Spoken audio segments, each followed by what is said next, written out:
Today we're going to be talking about mastering your emotions and awakening your intuition, because yes, they do go hand in hand. This is part of mastering self and really opening up all of your spiritual gifts. Now, this is a part 2 in a 2-part series. If you've missed part 1, you're going to definitely want to pause this, go back and watch that one first, because it does lay the groundwork so that you'll be caught up and really fully be able to embody what we're talking about here today. So if you've not seen that, go back and see that. What I want to say first is that emotional mastery is not about staying calm all the time.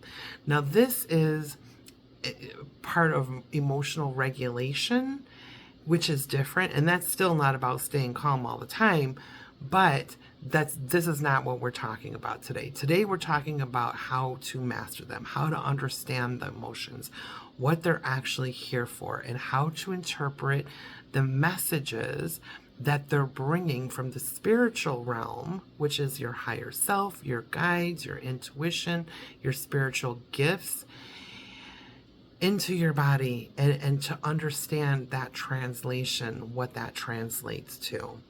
So I want you to understand that every single emotion you could possibly have has a physical sensation, and every intuitive nudge is your soul's way of speaking through your body.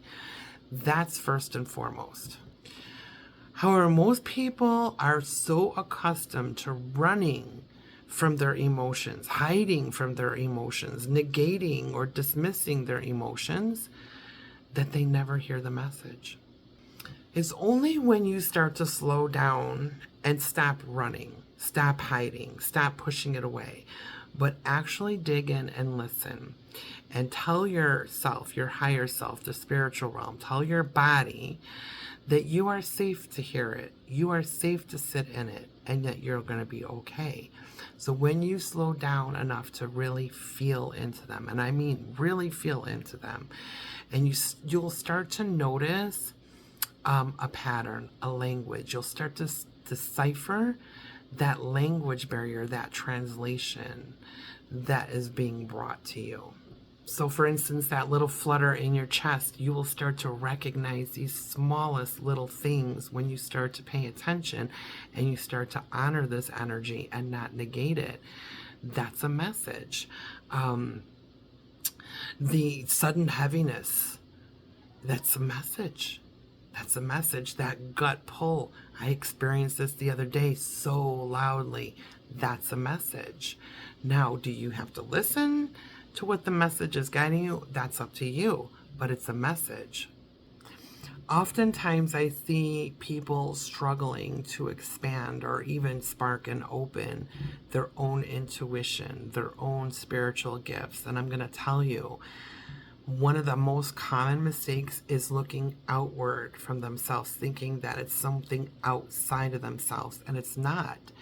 It's actually inside yourself. So the more in tune you are with self, the more you understand and communicate with yourself, the more you get that language that your higher self, the spiritual realm, is speaking through your body, the more wide open your gifts are going to become.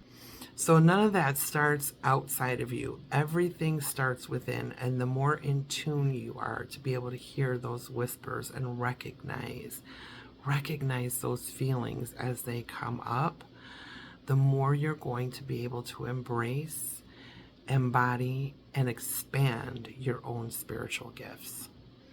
The more you practice this, the better you're going to get. We're not after perfection, we're after progress, and progress requires practice.